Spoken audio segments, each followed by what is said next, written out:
Long ago, in an ancient land, there lived a king who was bored and wanted a new, challenging game. A wise man invented chess and brought it to the king. The king liked it so much, he offered the man any reward he wanted.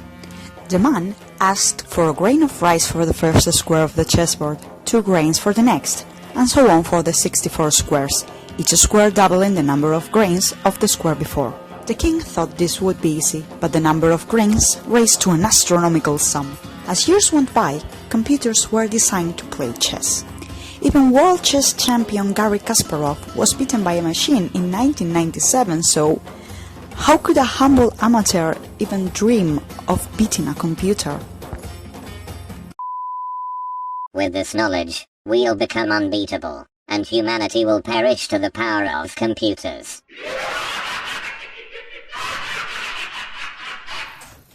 That's a language. I have invented quantum chess and I will beat you.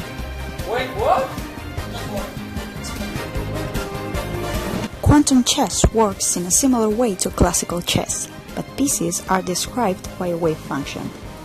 They are obviously confined to a square chessboard.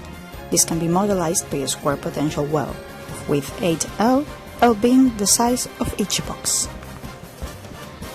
The wave function is characterized by the position of the piece. For example, this piece is in the 5th horizontal square and 6th vertical square. Therefore, we have chosen N and M to be 5 and 6, respectively. The chessboard has 64 squares. We'll then consider a 64-dimensional basis. As we have the wave functions of a potential well, we know that they are orthogonal. Okay, let's fast forward to the interesting part. Considering this game is quantum, common quantum effects can be appreciated, such as the infamous tunnel effect. It is known that, in classical chess, the knight can jump over any piece. In quantum chess, however, any piece may do this, tunneling through another piece. There's a significant difference though. The probability of jumping won't be 100%, and the wave function of the piece will change subsequently. The probability of jumping will be given by the following transmission coefficient.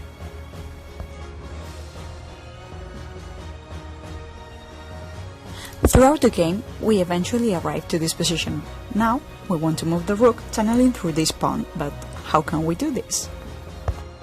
We now want to move the rook, but there's a pawn in the middle that creates a potential barrier of, let's look at our table, yep, 10 electron volts.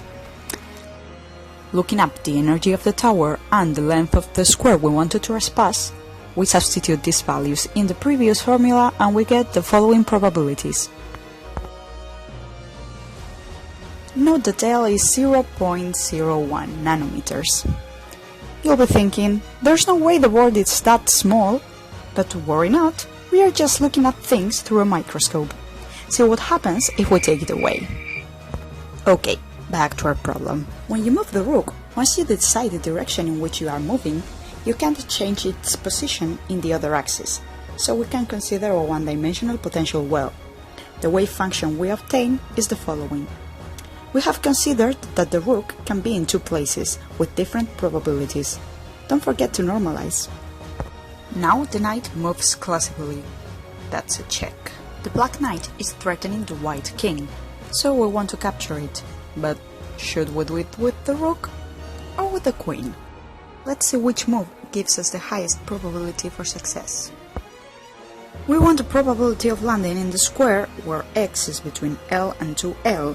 Therefore, the probability will be given by the following integral. This probability is time-dependent, so it will oscillate. We want to maximize it, and this will happen when the cosine is 1. Using the data, we have a numerical value for t. However, if we want to move the queen, we need to take into account that for a given x position, we can have several values for y. This is a wave function we have to consider. We'll make a similar integral with respect to 2 variables, which is separable. Multiplying the probability of x being between L and 2L and the probability of y being between 2L and 3L, we obtain this probability. It is obvious that we have higher probability of success if we move the rook. We now just have to wait for the probability to be maximum.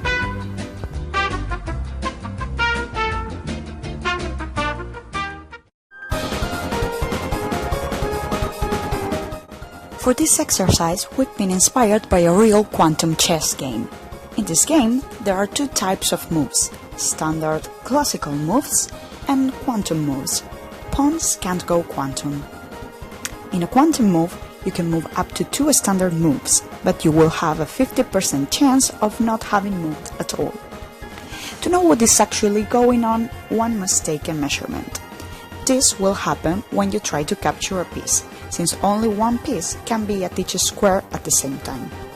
Once you make a measurement, the wave function of the piece collapses, and the piece is either found or not found at the square you are making the measurement in. We'll apply these rules for the last part of the game. Consider the black rook is divided in two, with these probabilities. We can checkmate by either making a standard move with this 25% rook or a quantum move with the 75% one.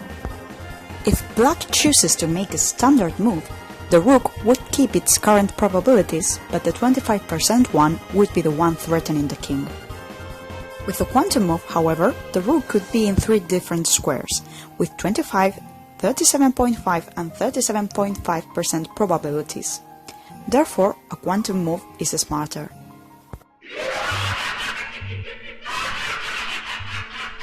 You human fools. I already knew about that. Now, I will move the 75% rook to get higher chances of winning.